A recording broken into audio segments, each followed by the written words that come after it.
अपनी कथा को कोई भी सुने बेटा, उनको तू निहाल कर देना, उनके जीवन में आए हुए दुख संकटों से उनको मुक्त कर दो। अब छाया देवी ने साधना की तो आकाशवाणी हुई। छाया देवी इस उद्देश्य से साधना की कि मेरे बेटे को बलवान कौन गुरु बना सकता है। तो आकाशवाणी हुई, देखो अगर मोक्ष चाहता होता तेरे बेटे के लिए तो उसके लिए कई गुरु भी है, सिर्फ संसार चाहते तो उसके लिए कई गुरु भी है, लेकिन तू तेरे बेटे के लिए इस जन्म में पर जन्म में अध्यात्म में ज्ञान मंत्र सिद्धि योग सिद्धि गणित भूगोल नक्षत्र विद्या सिद्धि ज्योतिष सिद्धि से लेके पराक्रम सिद्धि वीर सिद्धि विजय सिद्धि युद्ध सिद्धि ज्ञान सिद्धि अनेक सिद्धियां चाहती है। कुछ गुरु हैं जो वैराग्य परक बातें सिखाते हैं। क्या सिखाते हैं? उनके पास जाओगे तो वैराग्य आ जाएगा। आप सोचो कि मैं शराब पी रहा हूँ, मैं सिगरेट पी रहा हूँ, मैं तंबाकू खा रहा हूँ, लेकिन ऐसे गुरु होते हैं जो 4 कथा में सुई डाल के उसको वैराग्यवान बना। कुछ गुरु ऐसे होते हैं जो आप जाओगे तो आपके मनवांछित मंत्र की दीक्षा देके वो मनवांछित मंत्र की सिद्धि करा देते हैं। कुछ गुरु ऐसे होते हैं आपको ज्योतिष सिखा देते हैं। कुछ गुरु ऐसे होते हैं घर गृहस्थी कैसे चलाना ये सिखा देते हैं। आकाशवाणी कहता है कि तू अपने बेटे को सब कुछ बनाना चाहती है, धर्म अर्थ काम मोक्ष चतुर्विध पुरुषार्थ से बलवान बनाना चाहती है। कोई भगवान है देवता वो देते हैं, कोई भगवान देवता ये देते हैं, लेकिन तू हर एक चीज मांगती है। अगर हर चीज चाहिए तो तीनों लोकों में एक ही देवता है, उनके पास जाके तेरा बेटा तू सोचे जैसे बलवान बन सकता है। वो एक देवता भैरव देवता है। आकाशवाणी कहता है वो एक देवता कौन है?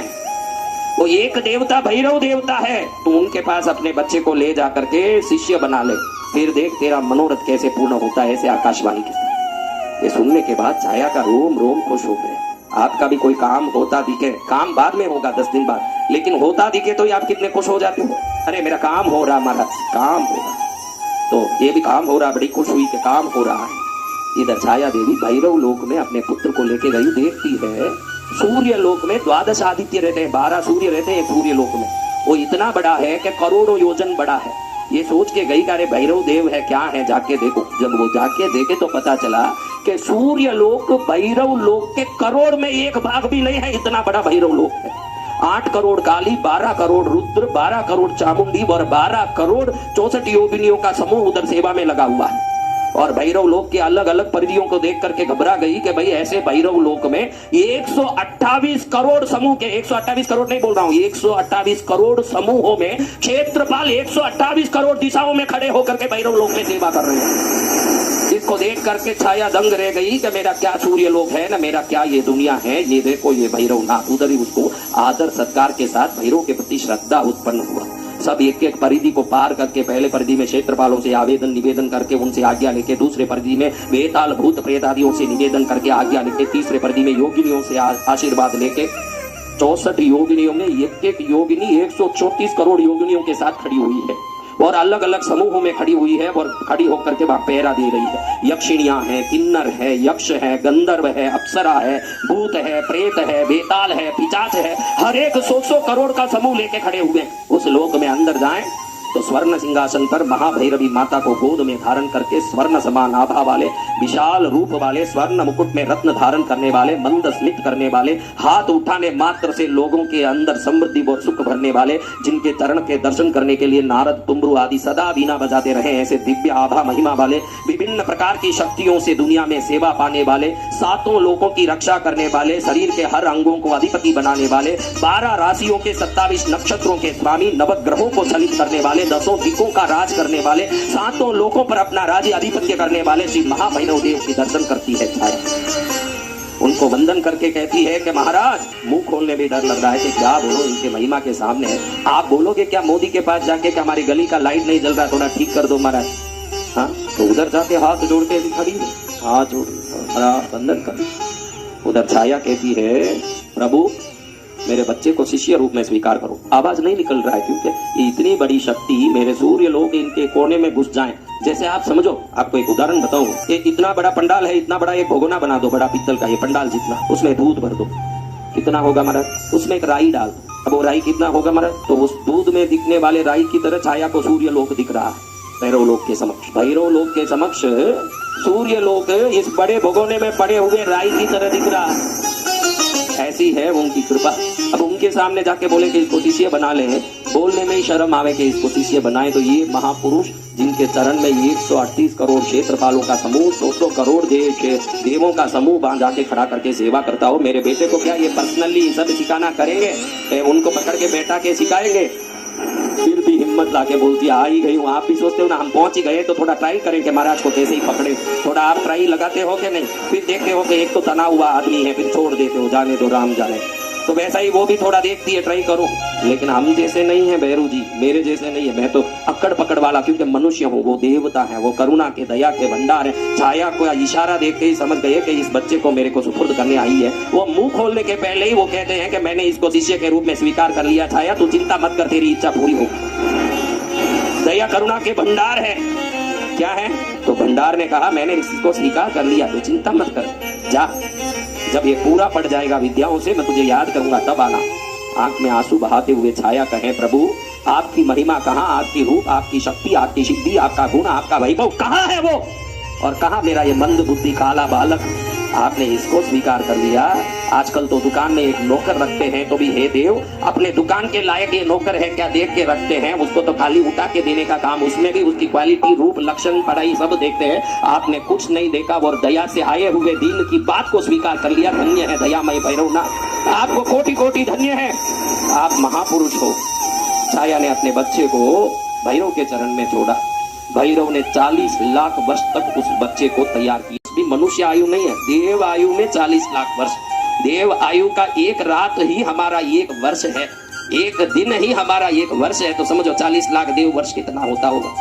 उस बच्चे को गणित सिखाया, विज्ञान सिखाया, भूगोल सिखाया, खगोल सिखाया, जीव राशियों का गुण, वैभव, स्वभाव सिखाया, आत्मा का जो स्थिति सिखाया, मन वचन काया कैसे काम करते ये सिखाया, शरीर के लक्षण सिखाए, शरीर के अंदर मनुष्य शरीर की स्थूलता और देव शरीर की सूक्ष्मता सिखाया, विभिन्न प्रकार के कर्मों की शक्ति सिखाई, युद्ध विद्या सिखाया, शस्त्र विद्या सिखाया, शास्त्र विद्या सिखाया, मंत्र विद्या सिखाया, ज्योतिष विद्या सिखाया, नक्षत्र विद्या सिखाया, अंतरिक्ष विद्या सिखाया, मिट्टी को हाथ लगाते ही उसका गुण बताने की शक्ति सिखाई, व्यक्ति को देखते ही उसके कर्म को देखने की विद्या सिखाई, भूत भविष्य को समझने की शक्ति सिखाई, कौन कब मरेगा ये आयु ज्ञान कैसे प्राप्त होता है ये सिखाया। 40 लाख वर्ष में भैरव देव ने उस बच्चे को ऐसे तैयार किया कि वो बच्चा तीनों लोक में पराक्रमी और बलशाली हो गया, जो मंद बुद्धि था, काला कुपित था। अब भैरव देव ने एक दिन कहा बेटा अब तू तैयार हो गया है, अब तू अपनी माँ को बुला, तू जा अपनी माँ के साथ। 1 मिनट में माँ को याद करके छाया सूर्य लोक में प्रकट हुई, सूर्य लोक से भैरव लोक में प्रकट हुई।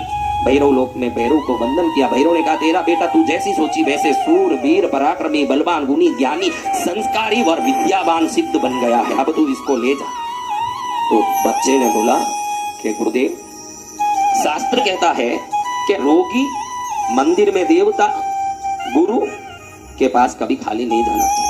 जो गुरु के पास खाली जाता है उनके विद्या को प्राप्त करके खाली जाने के कारण अनंत जन्मों में कुत्ता बन के उनकी सेवा करता है। इसलिए गुरु के सामने खाली न जाएं, रोगी के सामने खाली न जाएं और देवों के सामने खाली न जाएं। ऐसे शास्त्र आपने सिखाया गुरुदेव, तो मैं आपके सामने खाली कैसे जा सकता हूँ, मुझे आपको दक्षिणा देने की आशीर्वाद दीजिए। भैरव हंसते कहते हैं मुझे दक्षिणा देगा? अच्छा मुझे दक्षिणा देगा, दे दे, क्या देना है? तो भैरव के सिंहासन पर रखा हुआ रत्न खड्ग तलवार वो बच्चे ने तुरंत उठाया, कोई सोचे नहीं, वो एक क्षण के अंदर अपना गर्दन काट के खुद को ही बलि देके गुरु दक्षिणा दिया। छाया चीखती रह गई बेटा, अरे बालक तुझे तो दुनिया में तो कुछ करेगा ये सोच के मैंने इस संसार में ला करके तुझे भैरव लोक में लगाया कि मेरा बेटा मेरे इस बाल को जूड़ा बनवा के वापस मेरे खुले बाल को बंधवाएगा। ये तो बाल खुले ही रह गए रे बेटा, और तू चले गया। अब मैं किस लिए इतने साल तेरे बगैर तरसती थी, 40 लाख वर्ष ये सोच के मन में सोच के बैठती कि कभी तो मेरा बेटा आएगा, कभी तो मेरे प्रतिशोध को पूरा करेगा, और तू चले गया, अब क्या रहा? भैरव देव हंसने लगे अरे छाया मेरे सामने मरे हुए जिंदे जाते हैं, जिंदे कभी मरे नहीं हैं, इतिहास नहीं है। हाथ उठाया भैरव ने, एक दिव्य रोशनी प्रकट हुई, वो देव बालक का शरीर और दड़ दोनों इकट्ठे हुए और वो जीवित होके खड़ा। जैसे ये बालक खड़ा हुआ भैरव देव ने बड़ी कृपा से उसको वरदान दिया। अरे संसार को वरदान देने वाला, संसार को आशीर्वाद देने वाला, मेरे सामने तूने सर्वोत्तम दक्षिणा दी, क्योंकि आत्मसमर्पण से बड़ा दक्षिणा नहीं होता। आप जो भी यहाँ दक्षिणा लाओगे कमाए हुए में एक अंश लाओगे, खुद को दे देने से बड़ी दक्षिणा, इसी को भक्ति कहते हैं, तो खुद को समर्पित कर दे। तो भैरव देव अति प्रसन्न होकर के उसको वरदान देते हैं कि बालक तू अपने माँ के लायक तो बना, लेकिन अपने गुरु के लायक तू बन गया। गुरु ने जो नहीं चाहा वो भी तूने समर्पित कर दिया। आत्मसमर्पण से बड़ा समर्पण तीनों लोक में नहीं होता। तो इस बालक को कहा कि तेरा नाम मंद रखा तेरी मां ने, क्योंकि तू मंद बुद्धि वाला था। लेकिन आज संस्कृत में पराक्रम शब्द का एक शब्द है शनि।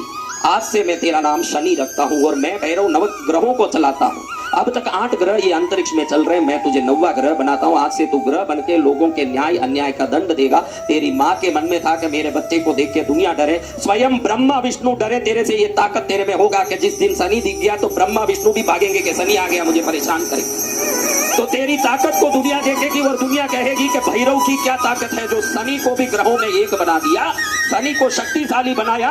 तो शनि में इतनी शक्ति जो ब्रह्मा विष्णु भी भाग जाए जिसको देख के, तो उसका गुरु कैसा होगा, दुनिया ये सोच करके दंग हो जाएगी।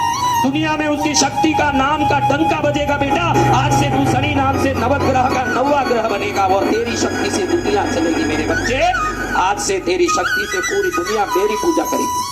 मैं तेल का दीपक का पूजा लेता हूँ। आज से तुझे आदेश देता हूँ कि तू तेल की दीपक का ही पूजा लेगा और कोई पूजा नहीं लेगा। मुझे तिल का तेल पसंद है, मेरा शिष्य होने से तू भी तिल का तेल पसंद करेगा। सावधान, मेरी जो पूजा करने वालों को तू अपनी दशा में कभी तकलीफ नहीं देगा। कोई एक बार भी ओम भैरवाय नमः बोल दे, 7.5 की शनि से दुख से तू उसको मुक्त कर देगा। हर प्रकार के दुख संकटों से मुक्त करेगा तू। भैरव देव की कृपा को पाकर के छाया देवी प्रसन्न हुई, सूर्यलोक में अपने बच्चे को ले गई। वहां पराक्रमी शनि देव ने सबको पराजित किया। अपनी मां ने वापस चूड़ा पहना और वो कहने लगी कि बेटा ये पराक्रम के लिए मैं तुझ पर प्रसन्न नहीं होती हूँ, तुझे ये पराक्रम सिखाने वाले श्री भैरवनाथ पर प्रसन्न होती हूँ। जो मेरे पति ने नहीं किया वो काम भैरवनाथ ने करके तुझे शक्ति दिया। और तेरा नाम लेने वालों पर नहीं, भैरव के नाम लेने वालों पर तू प्रसन्न होते रहना, क्योंकि तेरे गुरु के कारण आज तू ये बना है। तेरे मरे हुए शरीर को तेरे गुरु ने जीवित किया। तुझे ज्ञान गुण संस्कार के साथ मंत्र विद्या सिद्ध विद्या गुण ज्ञान विद्या दिया। उन्होंने तुझे पराक्रमी बना दिया। इस शनि कथा को कोई भी सुने बेटा, उनको तू निहाल कर देना। आए हुए दुख संकटों से उनको मुक्त कर दो।